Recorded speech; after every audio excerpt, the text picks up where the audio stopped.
Okay, the PS5 Pro was announced and it cost $700. That gives you advanced ray tracing and higher resolutions with AI upscaling. And if you want the disk drive, it's another $80 tacked onto the price, which is great if you have the money and you care about a small upgrade to performance, and if you really want or need a new PS5. But at $700, you have more options available to you. With the way technology is ramping up in price, with not much in the way of significant gains, is it really worth it to pay so much for so little? Is that extra resolution bump or the frames per second worth another $200? Or should you just wait a few years for the PS6? Assuming the PS6 is even backwards compatible, you'll essentially be getting a PS5 Pro anyway with the PS6. But then what about the PS6 Pro? The cycle never ends. When do we get to a point where good is good enough? When do we get to a point when we're good with how it is? Or is it never enough? Sony overpromised the capabilities of the PS5 at launch, what with its 4K badge acting like games would run natively at 4K, when we now know that it can barely run at 2K at 60 frames per second. But I'm not noticing a huge difference in a lot of games between graphics modes and the performance mode. If you really want to spend the money for better performance, why not just buy a PC that's similar in price? For $700 to $800, you could build a PC that is very capable of running all of the games at 4K 60 frames per second with DLSS upscaling.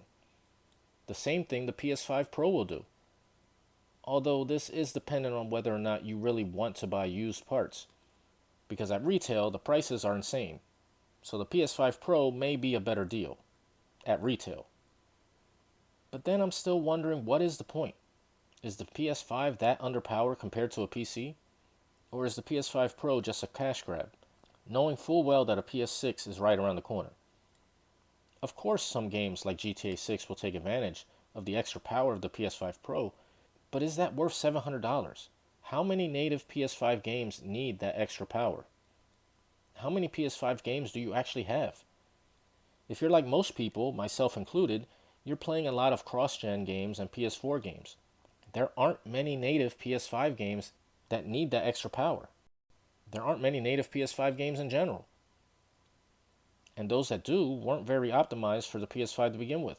Wukong has some frame rate issues due to them using frame generation techniques trying to make the game 60 frames per second. But was that really the best solution? So now they can patch the game for PS5 Pro and claim that the extra power helps smooth out the frame rate. But even then, all the frame rate modes in that game was a little off, so I can't really give it a pass. So many games barely utilize the potential of the PS5 to begin with, and of course a PS5 Pro will definitely be better, but is it worth $700? Or $800 if you really want that disk drive? And the vertical stand. Why that isn't included, I have no idea. And if the PS5 Pro costs this much, how much will the PS6 be? And how much of a generational improvement will there be, really? At these prices, a PC is looking much more tempting, especially if the most advanced technology is AI upscaling and advanced ray tracing, something most developers barely use yet. Maybe next gen there will be more ray tracing used, but now it's just used sparingly. Even with the PS5 Pro, I doubt it'll have enough power to handle much more than what it's already capable of doing with the base PS5. But who knows, time will tell.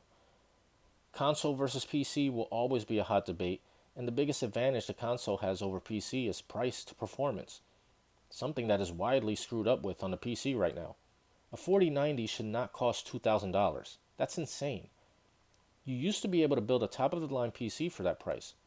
Now a top-of-the-line PC with that card probably costs you $3,500. Honestly, it's just not worth it.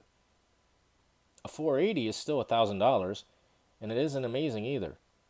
It'll last you the entire generation, maybe, even next gen as well, but you're paying double the price of a console for one component of the PC. So you'd have to go as low as you could just to get something comparable to a console at a reasonable price. Some people buy used and get some good results that make it much better than having a console, but at retail prices, you're looking at $1,500 max for something comparable to a console, and that's with AI upscaling on. But there is much more functionality with the PC. But on the other hand, you're on a semi-open platform and have to be careful of what you're downloading. If you're diligent and love tinkering with computers, a PC will be the way to go. But if you just want to chill and not think about how to do shit, get the console. I do feel the price to performance is better on PC, even at the higher prices, since a PS5 Pro doesn't seem much better than a base PS5. Basically, I really think it would be better to wait for the PS6 with these prices, and even PC prices are too high, so I'm waiting on that as well. All in all, none of this is really worth it.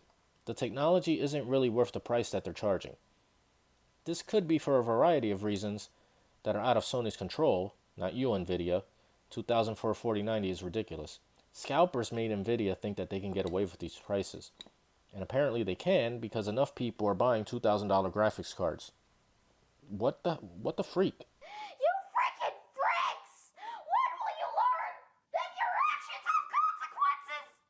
So we'll see how many people will buy the PS5 Pros. Probably enough to justify making them in the first place. But at least then, I'll know why the PS5 6 will cost $800 at launch. Ugh. Anyway, till next time.